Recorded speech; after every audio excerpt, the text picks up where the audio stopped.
This fortress is an anvil, and we are the hammer!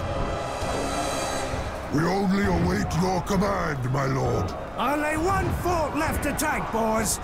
Then we'll have to find something else to amuse us.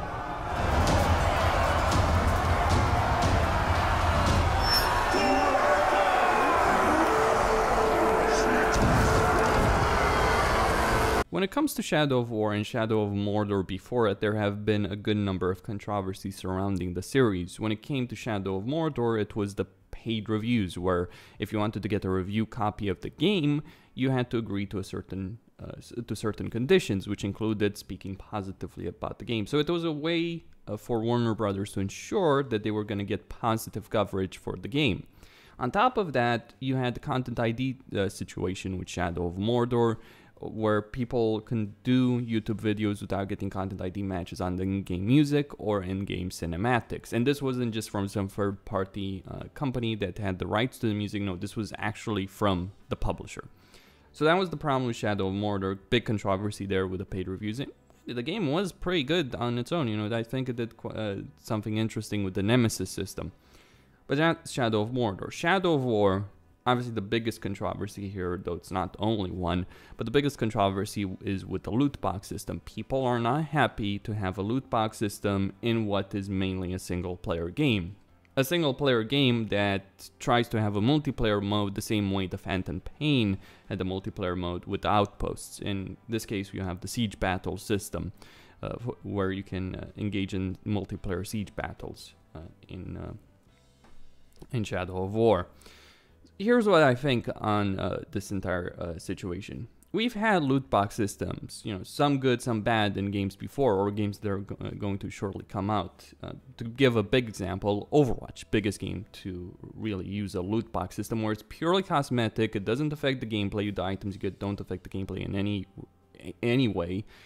And in exchange for having all those cosmetic upgrades through the loot box system, you get all of the content, all the DLC, all the characters, all the maps for free. And that's fine, you know, between having a loot box system where you would just purely cosmetic upgrades, or having to buy maps, buy characters, as is the case in so many other shooters, I vastly prefer the loot box system. I'd prefer if it was the situation wasn't there, that you had such a system. You know, people wanted the progression system, however, in Overwatch. I'm not necessarily on board with that, but then again, I'm an old school Counter-Strike player at the end of the day, so I'm not particularly happy with the way shooters have been doing things for years in terms of their DLC, in terms of the content they've released post-launch. So I guess Overwatch is the best system we could possibly hope for. Then there's Battlefront 2, which has yet to come out, but we know that Battlefront 2 will have a loot box system. And in Battlefront 2, it's basically a shortcut that does allow you to buy power. But that's not necessarily new. In, you know, previous shooters that DICE had made, a higher level character with full weapon unlocks and other upgrades, you know, weapon upgrades, weapons themselves would be far more powerful than a level 1 character. You wouldn't stand much of a chance. So you always had an advantage if you had things unlocked. That's not different. I mean, it is annoying that you get a shortcut to that and people will just be easily to get it, as opposed to, you know, having to unlock it yourself, and it's probably going to be slower as a result of that.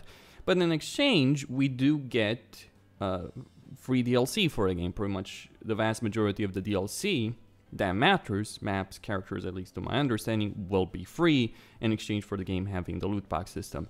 And I vastly prefer this system for all my misgivings on the idea that you can just buy power, and I despise the system that's existed in EA shooters where, you know, you had all these upgrades that you had to unlock and gave you a very significant advantage versus other players because it creates a great deal of imbalance in the game. For all my misgivings on that system, it is a better system than having a lot of the content, a lot of the game modes, characters, and weapons locked behind the paywall. So you don't have that anymore with Battlefront 2, and I think that's a good step in the right direction for EA of all companies.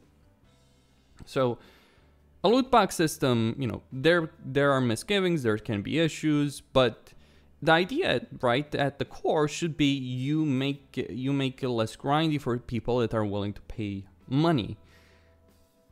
But the problem with Shadow of War is the way they did it really just screws over with the game in many ways.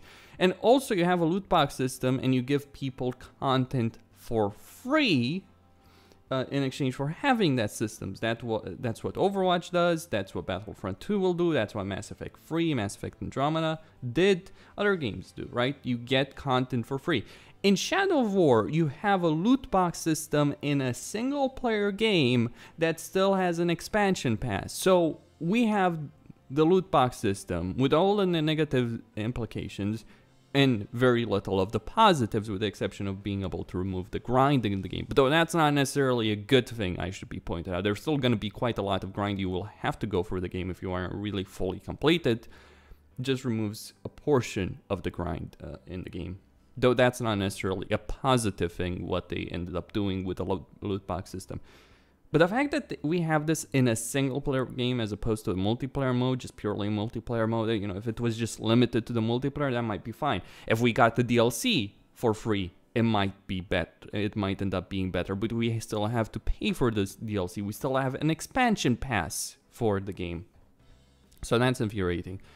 The first problem with the way the system affects the game, though, the actual gameplay of Shadow of War, is with gear. So you can buy gear from the store for real money or for silver, and it's fairly easy to acquire silver in the game. It's the loot box system. It doesn't just affect, you know, people who buy gear for money. It also affects the people who buy it for the in-game currency, silver. You'll be swimming in silver. You know, after the first point of the game, you know, besides very early on, it's very easy to acquire silver. It's very easy to get a lot of silver and spend it on getting loot boxes. So, I mean, it's so you do get better gear. You do get legendary gear, which is fairly rare to begin with in the game. You can get it through loot boxes. But you can also get some pretty good gear through the silver ones. And the problem with this, you know, the problem with how the loot box system affects that is, there is level scaling in the game in terms of the enemies in the strongholds. Like when you enter a region, at least on Nemesis, this is my experience on Nemesis, enemies in the stronghold seem to be scaled based on my level. Like the Overlord was always much higher level than I was, War Chiefs were higher level than I was, and the captains in each region were lower level than I was. So I could recruit the captains, but not the War Chiefs or the Overlord in any region. I guess this was a way to make a challenge. And that's fine. The problem is, though, that although the siege battles, which, you know, are an important part of the game, are level scaled, the story quests are not, or for most part, they aren't. So you end up in a situation where a lot of story quests are easy because it's fairly easy to out-level the enemies that are present in these missions and just be able to win against them with ease. You don't really have a significant challenge in the vast bulk of the story missions present in the game. And the fact that you can buy gear, buy an experience boost, buy an advantage against enemies makes it even easier. So it makes it less interesting. I mean, if a loot box system is making the game less interesting to play throughout the main story missions, then I'd say it has failed. Though this is a problem because they have level scaling outside of that, but they don't have level scaling. They have static levels for enemies for large portion of the story missions. That's not to say there aren't difficult enemies. Obviously, you know, things like the Nazgul, some of the boss fights are difficult, but most of the enemies you encounter in story missions are not difficult at all. So that's the first problem, the problem with gear. But the bigger problem, the biggest issue with the entire loot box system is how it completely destroys the entire purpose of the Nemesis system. The bread and butter of Shadow of War and Shadow of Mordor before it is the Nemesis system. That's the most interesting aspect of the game. Dynamic storytelling through the Nemesis system. Getting these orcs, leveling these orcs, building an army on your own. That's what Shadow of War should be about. But the entire purpose of that is destroyed with the loot box system because you can buy followers. With real-world money, you can buy legendary followers, which are fairly difficult to acquire otherwise.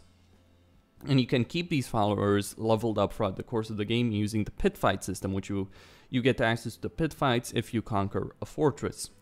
But on top of that, you even for the silver currency, which you can acquire for regular gameplay, and you'll be swimming in silver, you can get epic followers, which are going to be better than the majority or even vast majority of followers that you will encounter when you enter a region, because majority of followers or even mass majority of followers, depending on your situation, will not be epic. Getting captains, war chiefs to get epic status or legendary status is very difficult. The fact you have a shortcut to that you can just get all of these just destroys the whole purpose of the Nemesis system. You do not have to bother with the Nemesis system. You don't have to build an army when you can just recruit an army instantly. Enter a region, recruit a number of orcs through the system, epic orcs. Just make an army of epic orcs or legendary orcs. Enter a region, get that, or a combination of epic and legendary, get that, conquer the region, done. You don't have to bother in any way, shape, or form with the Nemesis system except the early portions of the game. And that just ruins the game. That destroys the game, because the most interesting aspect about the game, the most interesting aspect about Shadow of Mordor as well, was the dynamic storytelling through the Nemesis system. I mean, you have situations in Shadow of War where you get betrayed by half a dozen of your followers, or you have an Oleg High that refuses to die and shows up over and over again, even though he's easily killed because he dies to balefire. Or you have a bard in the game that comes back from the dead. If you don't have to bother with the Nemesis system, then you don't have to bother with a lot of this. You don't have a lot of these dynamic events, and that makes the game less interesting, though not less grindy necessarily. Because here's the thing, you still have to go through the siege battles. You actually need to go through the siege battles in order to progress the story, and the siege battles are not as interesting as they made them out to be. Yes, they can be made interesting, but the fact you can just buy, half a dozen followers, just siege the place, take it over easily, makes it less interesting. And then at the end of the game, in the final act of the game, you have siege battle after siege battle after siege battle, siege defense, I should point out. Or if you lose a castle, you have to take it back. But it's just less interesting. It's still grindy. It's still frustrating to go for that. So they made the most interesting part of the game skippable, a large portion of it skippable. There's still a grind in the game, and on top of that, we still have paid DLC in the game that's going to come out. That hasn't come out yet, but it will come out. So this is really a horrible system that just ruins the game, ruins the best part of the game, makes it less interesting to play through. And even if you don't spend a single cent, even if you don't spend a single dollar on these loot boxes, it's still easy enough to just buy followers from the store using the silver currency. If the loot box system was a way to, help level your orcs, right? The orcs that you acquired through regular gameplay, it could work. If it was a way to, say, get epic followers, but not legendary followers or legendary gear, and you didn't have the option of using in-game currency that you earned for regular gameplay to get access to such high-level orcs that are better than the majority of orcs you can find in any region, then that might work better. But the fact you have access to epic orcs for in-game currency, the fact you have access to legendary orcs for real money, just destroys the entire purpose of the Nemesis system. You don't have to bother. And that's the biggest problem here. Costin here on Serious Gaming, signing out. Don't forget to subscribe, like the video. Thank you all for watching. Stay tuned for more. And if you like my content, please do consider supporting me via PayPal or Patreon. Amusingly enough, Shadow of War has its own problems on YouTube. Shadow of Mordor, no content ID matches this time around, but rather not advertiser friendly. Apparently the YouTube doesn't like all the orc decapitations that are present in the game. I guess the new Wolfenstein title will be very interesting to cover, as in painful. So stay tuned for more.